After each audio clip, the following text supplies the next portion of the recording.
darau šitą video, nes norisi įrašyti progresą. Tai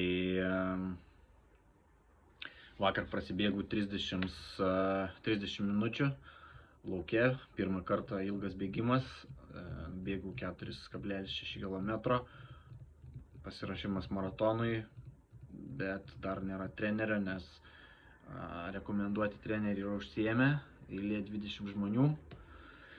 Tai reikia spręsti šitą klausimą ir atrasti trenerį, nes manau, kad taip yra geriau. Taip pat pasidariau kūno analizės testą ir rekomenduoju, įmesiu website apačioj, Vilnius Outletas Pociūno Afidėja klinika, tai labai profesionali, patiko, kaina 30 eurų, 29 eurai, bet su gydytojos aptarimu, tai likau patenkintas ir rezultatais, ir paaiškinimu, ir dar pasiūlė, kadangi pasakiau, kad ruošiuosi maratonui, pasiūlė nusipirkti ištyrimą ant bėgimo takelio.